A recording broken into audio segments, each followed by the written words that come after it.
welcome to another John and Jay's Football Gossip. So today we're going to be doing a weekly series, same as the Dream Team, where we're going to be looking at overachiever and underachievers of the week. Obviously this will link in a little bit with how our Dream Team players got on. Yeah. So obviously when looking at overachievers, we can hope that the Andy Carrolls of the world do score. It'd be very nice. But yeah, so every week we're going to look at who did really well, who was the main kind of shock of the week, and who was the absolute disappointment of the week and why they were terrible and let the whole fans down. So, John, who's overachiever? Cool, yeah. So the overachiever this week comes from the Premier League in a match between Hull City Tigers, what are they called now? Just Hull. Hull and Leicester.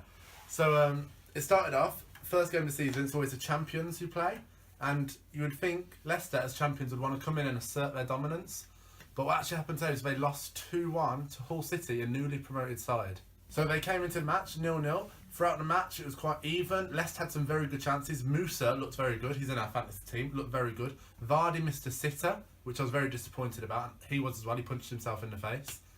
But yeah, he was disappointed. And then just before half time, Hull City went ahead with 2 overhead kicks at the same time to make it 1-0.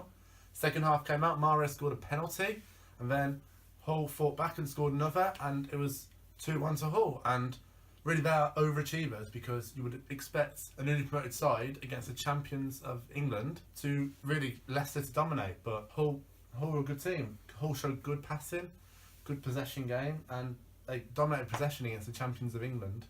And they were overachievers of the week. How confident did you feel they looked with the loss of obviously Steve Bruce and you know, losing your manager who just got you promoted, who brought all these signings in, brought this obviously the philosophy on how they played, the 5 at the back.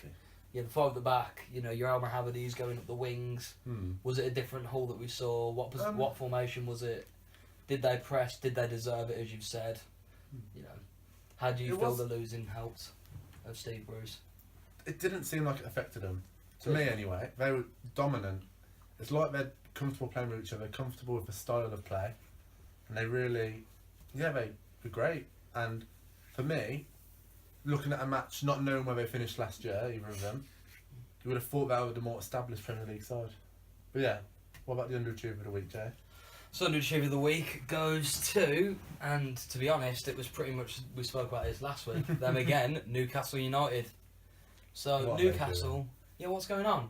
Like, honestly, I had them, we both had them when we did our Winning the league, like no one else anywhere near. No one's going to come near them. They've got all these, you know, great Premier League stars who could, you know, your John Joe Shelby's, your Mohamed Sissoko's, you've got these players who are still class enough to be in the league. And, you know, okay, yeah, last week might have just stuttered them a little bit. First game in a new league, you know, they didn't quite do it.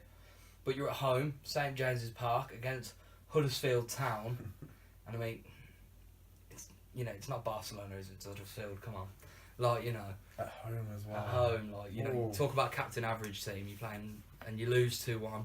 I mean, and watch the goals, like, you know, Dwight Gale's goal was alright, nice finish, you know, he looks like a class boy, he's quick, he's fast. Yeah. He does what he does, he annoys defenders until he scores. Great centre forward. At the back though, again, the reasons why they went down, defensive frailty, stupid goals to concede. You're leaving your man with 4 yards space to tap a ball in from 6 yards out, you can't do it. Yeah.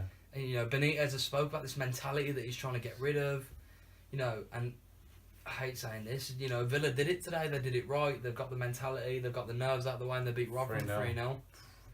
So, you know, that's looking okay. Whereas now, obviously, you got Newcastle, who are now actually looking like they could, if they don't turn it around soon, be in for a mid-table scrap here for playoffs. So, and props for Huddersfield as well.